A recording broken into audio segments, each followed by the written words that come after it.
Hello বন্ধু, welcome back to my channel Puchu the great.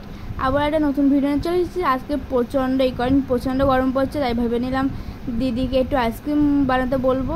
তাই দিদি তো রেডি হয়ে গেছে সব বানানোর জন্য। প্রথমে দিদি দুধের মধ্যে চিনি দিয়ে ভালো করে গাঢ় করে ফুটিয়ে নিল দুধটা। আমরা একটু কম মিষ্টি খাই বলে একটু কমই চিনি দিয়েছি, তোমাদের ইচ্ছা মতো তোমাদের পরিমাণ মতো তোমরা চিনি দেবে। তো এটা হয়ে গেছে প্রায়। এবারটা আমরা কাপ রেডি করে নিয়েছি, আর কাপের সাথে যেটা স্টিকটা ঢোকাবো সেগুলো রেডি করে নিয়েছি।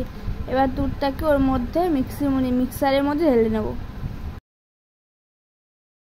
দুধটা ঢেলে দেওয়ার পর মিক্সি করা সেই আমের পেস্টটাও ওর মধ্যে দিয়ে দেবো, দিয়ে তার মধ্যে কিশমিশ দিয়েছিলাম, দিয়ে ওটাও সবগুলোকে একসঙ্গে ভালো করে মিক্সি করে নিতে হবে।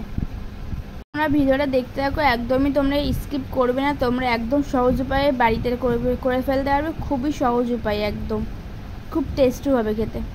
তো এবারটা দিদি ভালো করে মিক্সি করে নিল প্রথমে। এবারটা এক এক করে সব কাপে ঢেলে নেবে। আমরা কাপে ঢেলেছি, তোমাদের যদি আইসক্রিমে সেই এটা থাকে তাতেও ঢেলে নিতে পারো।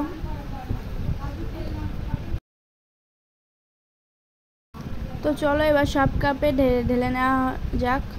এবারটা সব কাপে ঢেলে নিয়ে ওর মধ্যে একটা প্লাস্টিক দিয়ে তার মধ্যে ওই স্টিকটা ঢুকিয়ে দিয়েছি। এবারটা দেখতে পাচ্ছ ফ্রিজে সব পরপর সাজিয়ে ধুয়ে দিয়েছি। এবারটা চলো 10 ঘন্টা পরে দেখা হচ্ছে তোমাদের হাতে। তো দেখতেই পাচ্ছ এবারটা রেডি হয়ে গেছে।